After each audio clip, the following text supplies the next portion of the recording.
The words hit me like a slap from an invisible hand, sharp and stinging, echoing through the thin walls of my childhood home. I stood frozen in the kitchen doorway, a plate of half-eaten birthday cake slipping from my fingers, shattering on the tiled floor with a crash that seemed to mock my crumbling world. Shards of porcelain skittered across the linoleum, but no one in the living room noticed. My brother, Mark, leaned back on the worn leather couch, his voice low and conspiratorial as he spoke to my two kids, Ellie and Max, who sat wide-eyed on the floor amid wrapping paper remnants. "Your mom. She's the family failure, kids. Always has been. That's why she ended up scraping by with that dead-end job while I built an empire." His laugh was a guttural bark, laced with a bitter aftertaste of cheap whiskey from the tumbler in his hand. Ellie, my 8-year-old with her father's freckles, looked up at him with confusion, her small fists clenching the hem of her party dress. Max, 10 and already too perceptive, glanced toward the kitchen, his eyes meeting mine for a split second before darting away. Humiliation burned through me like acid, hot and corrosive, stripping away the facade I'd built over years of silent endurance. I retreated silently, my bare feet crunching over the broken plate, the pain a distant echo to the storm raging inside. How dare he? In our parents' house, on my birthday no less, the one day a year when the family pretended we weren't fractured. The air in the kitchen felt thick, heavy with the scent of vanilla frosting and stale coffee from the pot brewing endlessly on the counter. I gripped the edge of the sink, knuckles whitening against the cold porcelain, staring out the window at the darkening backyard where fireflies blinked like mocking stars. Failure. Me. The word looped in my mind, a venomous mantra. I'd given up my dreams for this family, dropped out of college when Mom got sick, nursed her through chemo while Mark chased his ambitions across the country. And now, with Dad gone and the inheritance split, he had the gall to poison my children's minds. Resentment coiled in my chest, tight and unyielding, mingling with a heartbreak so profound it stole my breath. They were just kids. How could he drag them into his petty grudges? That night, after tucking Ellie and Max into the guest room beds, their small bodies curled under faded quilts that smelled of mothballs and memories, I paced the hallway, the creaking floorboards amplifying my isolation. Mark had crashed in his old room, snoring off his buzz, oblivious to the rift he'd widened. I slipped into the study, the room where Dad had kept his ledgers, the dim lamp casting long shadows over yellowed papers. Sitting at the oak desk, its surface scarred from years of use, I pulled out my phone and scrolled through emails, my thumb hovering over the company documents. Irony twisted my lips into a grim smile. Mark's empire, TechForge Solutions, a mid-tier software firm he'd bootstrapped into moderate success. What he didn't know, what no one knew except me and the lawyers, was that I'd quietly bought out the majority shares 2 years ago.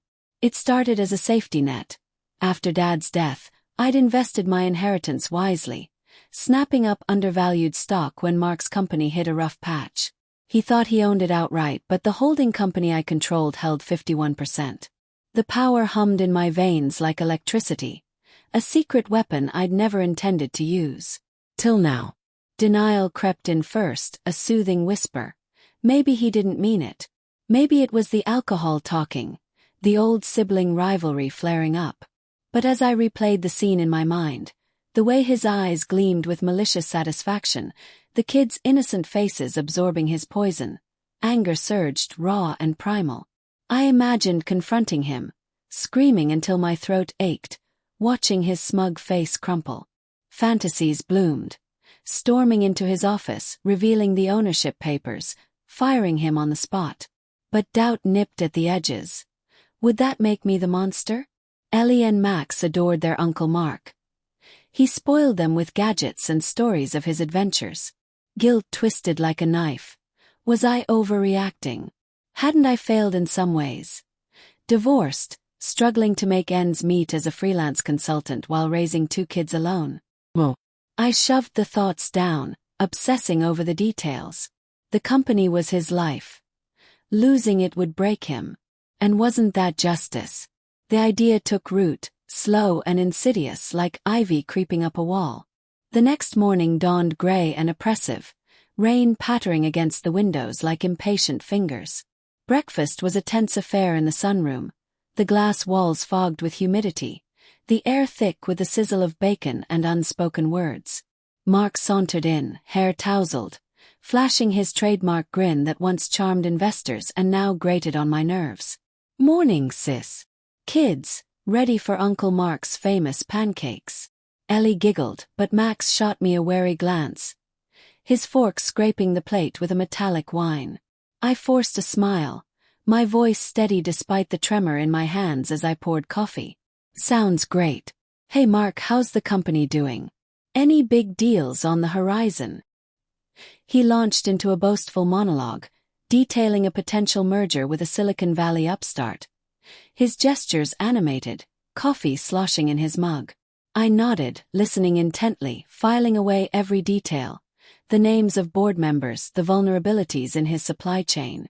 Inside, resentment festered, a slow burn that warmed me against the chill of betrayal. He had no idea I owned the strings he danced on. As the day wore on, we packed up to leave, the kids chattering in the back seat of my battered SUV while Mark waved from the porch, his figure shrinking in the rearview mirror. The drive home was a blur of highway lines and radio static, my mind racing ahead. Heartbreak lingered, a dull ache for the brother I'd once idolized, the one who taught me to ride a bike, who defended me from bullies. But that boy was gone, replaced by this arrogant man who wielded words like weapons. Obsession gripped me. By evening, alone in my cramped apartment, the city lights flickering through rain-streaked windows, I booted up my laptop. The holding company's portal loaded slowly, the cursor blinking like a heartbeat. I reviewed the financials. TechForge was profitable but leveraged, one bad quarter from trouble.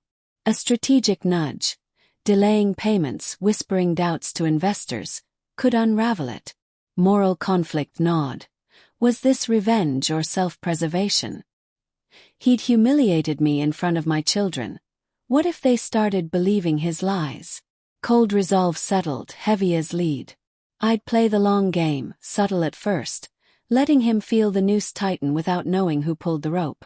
Weeks blurred into a haze of calculated moves. I started small, anonymous tips to regulators about minor compliance issues. Nothing damning, just enough to trigger audits that drained resources. At family gatherings, I played the doting sister, probing for weaknesses with innocent questions. "How's that new CTO working out?" I'd ask over Sunday dinner, the clink of silverware masking my intent. Mark confided freely, his ego blinding him to my feigned concern. Inside, anger simmered, layered with guilt. I pictured Ellie's confused face, Max's protective silence. Doubt plagued me at night, staring at the ceiling fan's whirring blades. What if this destroyed the family? But resentment won out, fueled by memories of his past slights, stealing credit for my ideas in our youth, abandoning me during Mom's illness. The pursuit of revenge became my secret ritual. Each email sent a thrill of power mixed with fear of discovery. One evening, as autumn leaves crunched underfoot on my walk home from picking up the kids, my phone buzzed with a text from Mark. "Hey sis, company's hitting a snag. Mind if I crash at your place next week? Need to clear my head." Suspense built like storm clouds. He was coming undone, and he didn't even know why. I replied affirmatively, my fingers trembling on the screen. The apartment smelled of takeout pizza when he arrived, bags under his eyes. His usual swagger deflated. Over wine on the balcony, city horns blaring below, he vented. "Investors are spooked. Audits out of nowhere. Feels like someone's gunning for me." His voice cracked, revealing vulnerability I'd forgotten he possessed. Heartbreak resurfaced. This was my brother, flawed but human. Yet, as he rambled, I glimpsed his hidden motives. Jealousy of my quiet resilience, resentment over Dad's favoritism toward me. The conversation heightened tension. I nodded sympathetically, suppressing rage, my mind already plotting the next strike. Inner conflict peaked that night after he left. Pacing the living room, the carpet rough under my socks, I weighed the cost. Obsession had consumed me. Dreams filled with scenarios of his downfall, waking in sweats of guilt. But the betrayal stung too deep. Those words to my kids were unforgivable. I drafted an email to the board, anonymous, highlighting financial discrepancies I'd uncovered. Sending it felt like crossing a threshold, the click of the mouse echoing in the silent room. Suspense mounted. What if he traced it back? Fear mingled with resolve, a toxic brew. The story of our fractured bond unfolded in my thoughts. Childhood alliances shattered by adult ambitions. Mark wasn't evil, just selfish, motivated by insecurity. But so was I now. The revenge, once a fantasy, was real, slow burning toward ignition. As winter approached, the first cracks showed publicly. A trade article buzzed on my feed. TechForge faces scrutiny amid leadership questions. Mark called, voice strained over the line, the background hum of his office chaotic. Laura, it's bad. Board wants answers. I feigned shock, my heart pounding against my ribs. What can I do? The lie tasted bitter. Tension coiled tighter. He invited me to the company holiday party, perhaps seeking solace in family. I accepted, dressing in a sharp suit that hugged my frame like armor, the fabric cool against my heated skin. The venue was a sleek downtown loft, fairy lights twinkling against exposed brick, laughter mingling with clinking glasses. Mark greeted me with a hug that felt desperate, his cologne overpowering. As we mingled, I overheard whispers, doubts about his decisions. Subtle hints of my plan's success fueled my obsession, but guilt shadowed every step. That night, alone in the crowd, I slipped into a quiet corner, phone in hand, ready to escalate. But a text from Max stopped me. Mom, Uncle Mark seemed sad today. Is he okay? Heartbreak crashed anew. Was this worth it? The moral grayness loomed. Revenge justified, yet destructive. Suspense peaked. The party droned on, a facade of normalcy. I decided one more push, then revelation. The air thickened with anticipation. Every glance from Mark a potential unraveling. The holiday party's afterglow faded into a January chill. The city streets slick with melting snow that mirrored my slippery resolve. Mark's calls came more frequently, his voice fraying like worn thread over the phone speaker. Laura, the merger's falling apart. Someone's leaking info. Competitors are circling like sharks.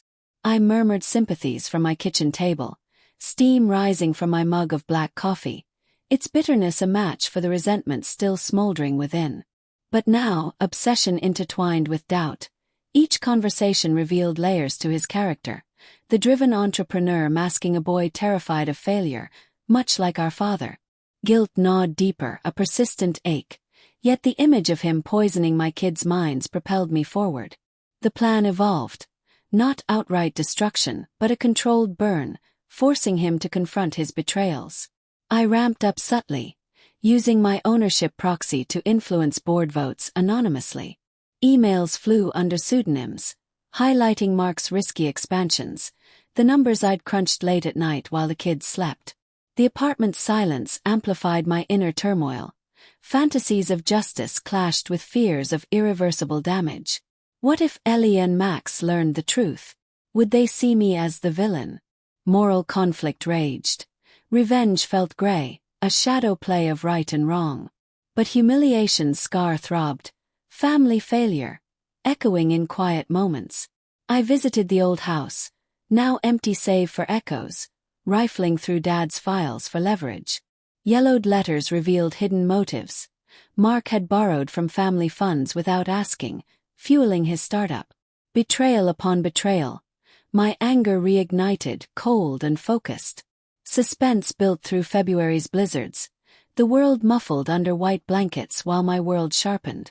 Mark invited me to a crisis meeting at TechForge's offices, a glass tower piercing the skyline, its lobby echoing with footsteps on marble floors.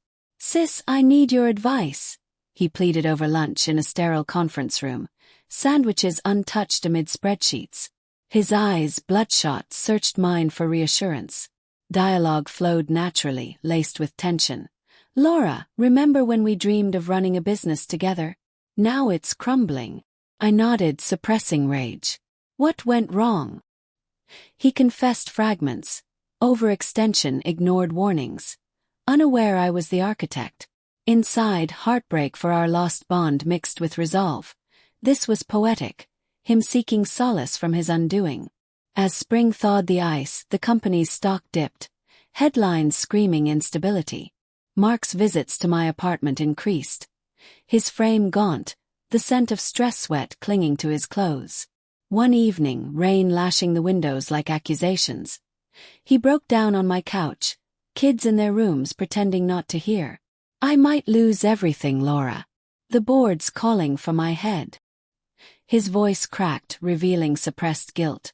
I've been an ass, haven't I? To you especially. The admission hung heavy, heightening suspense. Was this redemption? My heart twisted.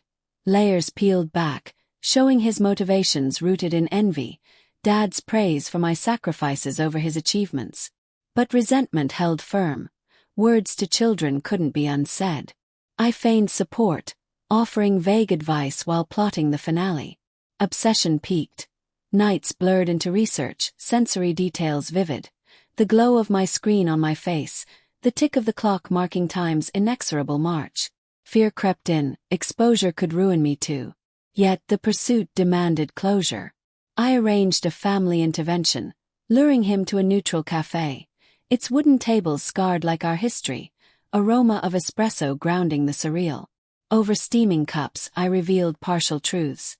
Mark, I know about the loans from Dad's estate. His face paled, denial flashing before crumbling. How? Tension soared. He confessed more. Manipulations to edge me out of inheritance shares. Betrayal's depth fueled my cold resolve. The climax brewed in April, petals blooming outside while decay festered within. I called an emergency board meeting via proxy, directing votes to oust him. Anonymity held, but whispers reached him. He confronted me at home, banging on the door amid thunderclaps, rain drenching his coat.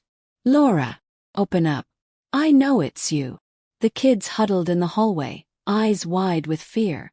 I let him in, the door creaking like a judgment. Water pooled on the floorboards as he paced, fury contorting his features. You own it. How long? Dialogue erupted, raw and revealing. Since you tanked the stock 2 years ago. I saved it, and you. He laughed bitterly. Saved. You're destroying me. Suppressed rage boiled over. I hurled back his words. Family failure? You said that to my kids. His face fell, guilt etching lines deeper. I was drunk, jealous. I'm sorry. But apologies came too late. In that charged moment, suspense crested. The air electric, sense of wet wool and fear mingling. I handed him the papers, the rustle loud in the silence.